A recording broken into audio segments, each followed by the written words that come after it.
Randy Pitchford.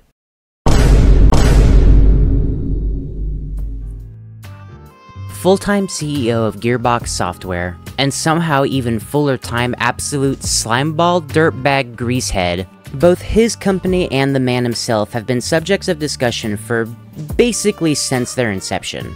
For a really long time now, and especially lately, both Randy and Gearbox have been seen as kind of tone-deaf in the gaming community. Their sort of golden goose being the Borderlands games. And even then, the later you go into that series, the reception of those games seem to be really divisive.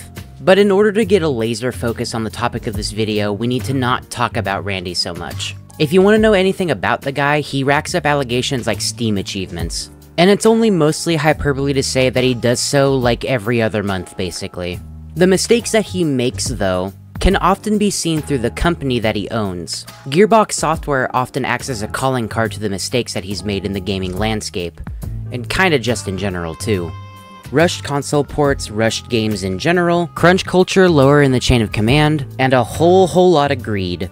All of these issues and many more can be individually seen with basically anything that Gearbox works on, whether or not they're games. And only as of extremely recently have they decided to dip their toes into another sub-market: indie games.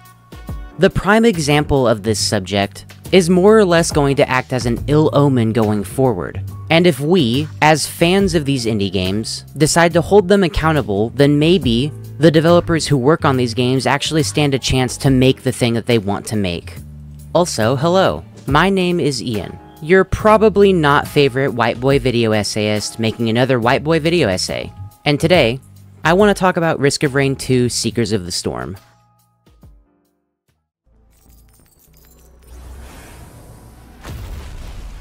Okay, so preamble as always before we start. I'm never really a big fan of dating my content, especially with something akin to like current events or whatever.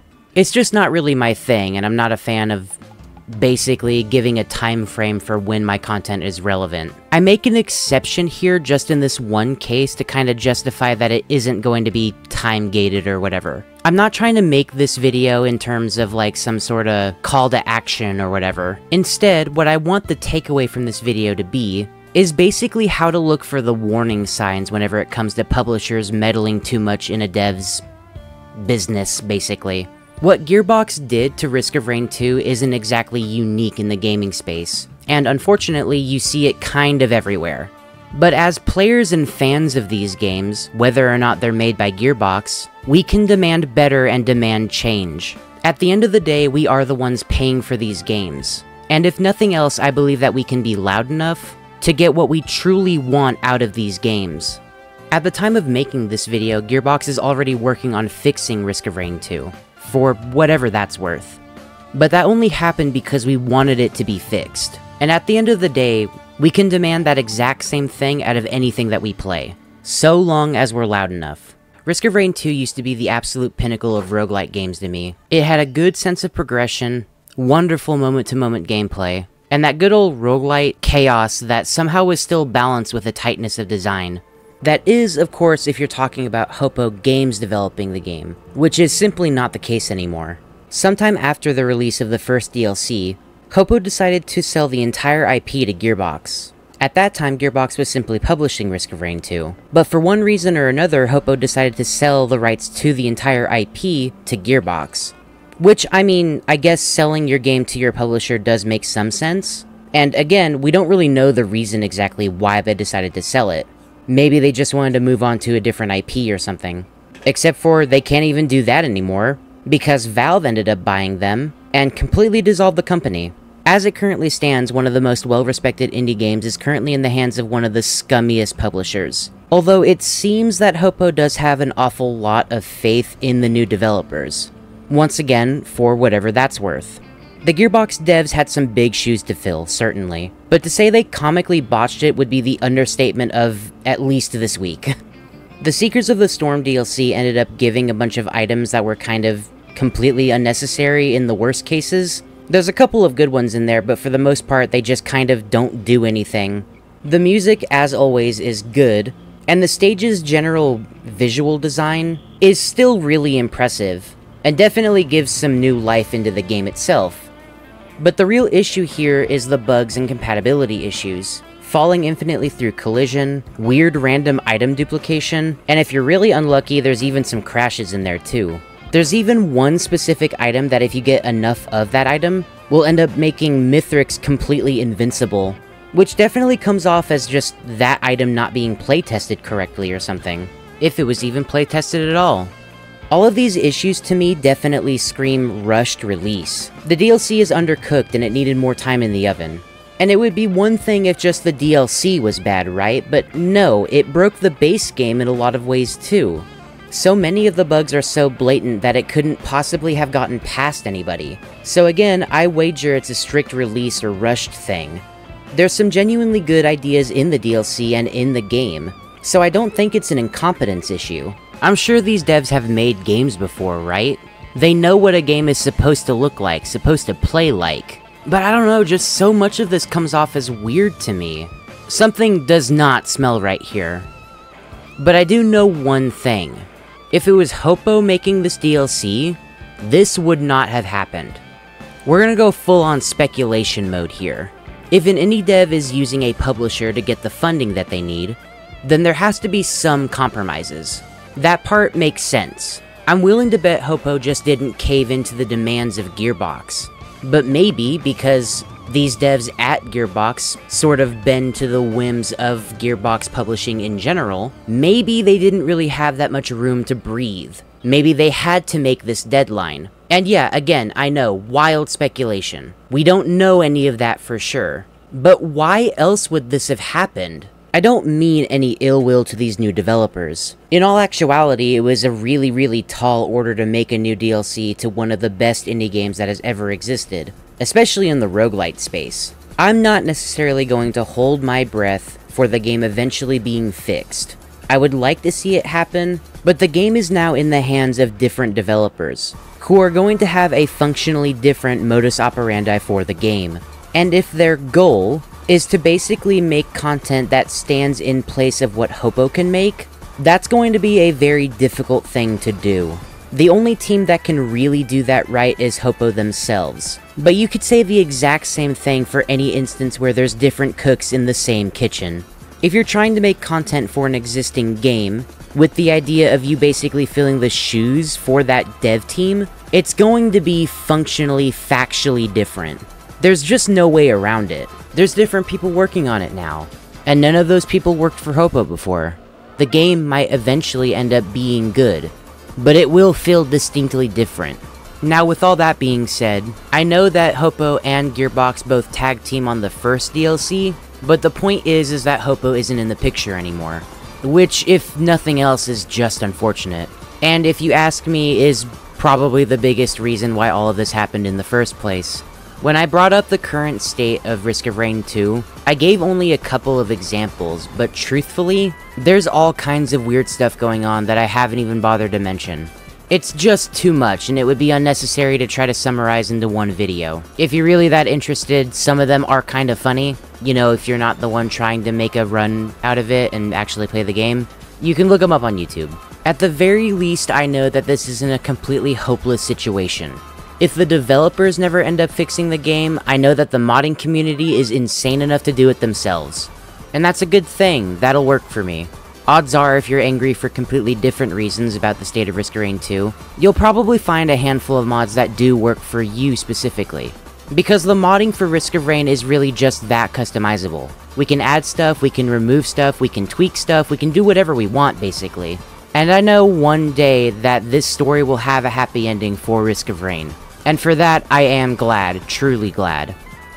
But as I've mentioned before, this is not the first time something like this has happened, nor will it be the last time. The thing is that Gearbox is just one bad egg.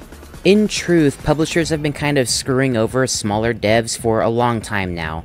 And if you've been poking around the sort of video game politics space for a whole minute, this isn't going to be news to you. I want to take this opportunity, this moment right here, to sort of put my foot down and say that eventually this is going to just be history. You might be looking at this video months from when it was actually made, or even years from that point. Point is, it's going to be old news during some time frame. The only thing I really want you to take away from the end of this video is that this needs to be a learning experience for everybody.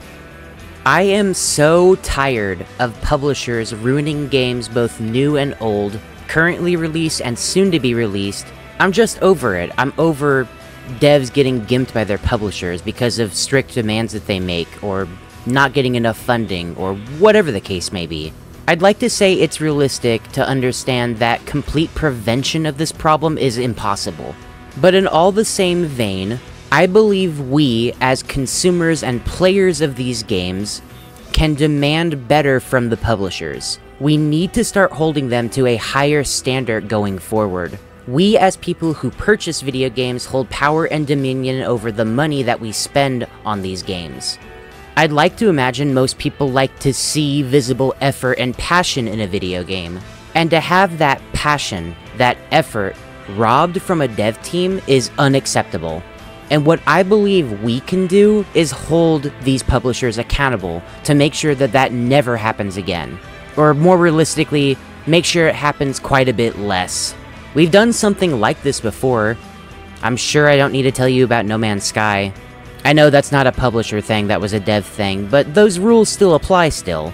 If we want something to be better, we just have to be loud enough. Our words to change something, or our actions in not purchasing a game, will be loud enough on their own. Okay, I know that I've been pouring a lot of emotion into this, and like I said before, I don't want this to necessarily be some sort of call to arms. I don't want some sort of knee-jerk reaction out of anything that I'm saying. I don't want people to go running with their pitchforks and torches. I just want people to be proactive and cautious about what publisher is handling whatever game that they're looking forward to playing. We need to keep a close eye on them, not necessarily hold them at gunpoint.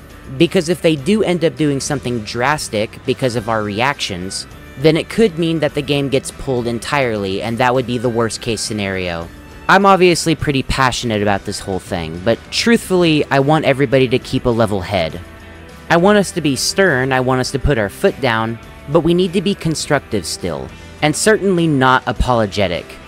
I think it's fair to say that publishers don't deserve any of our sympathy. They're all made of money. They are the business suits. They're the ones that pushes product. But video games aren't product, or at least they shouldn't be. To merely push out a video game as a product would be underselling the effort of hundreds of thousands of artists, writers, programmers, any developer in general, really. Especially in the indie space, all indie devs really want to do is give you experiences worth experiencing, art worth seeing, music worth hearing, all bundled together in a tight little beautiful package. And the only reason a publisher should be involved is to raise up those developers, not cut them down before they even start their projects.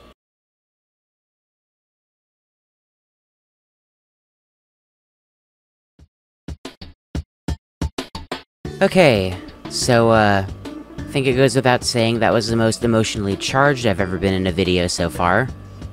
Probably not going to be the last time either, though.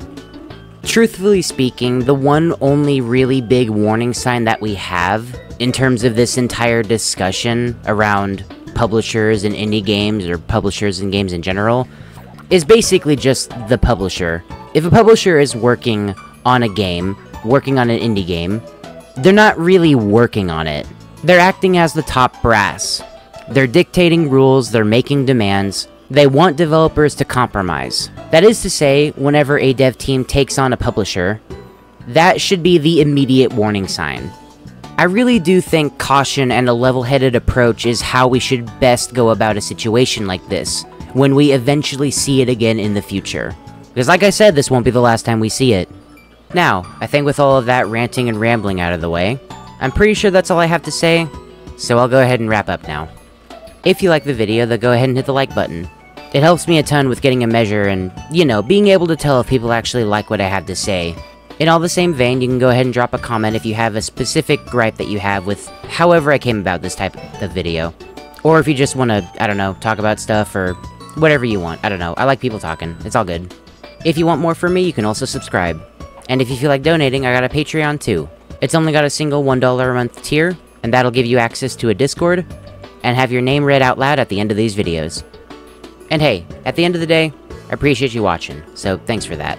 I'm gonna go ahead and get out of here though. Have a good day, everybody.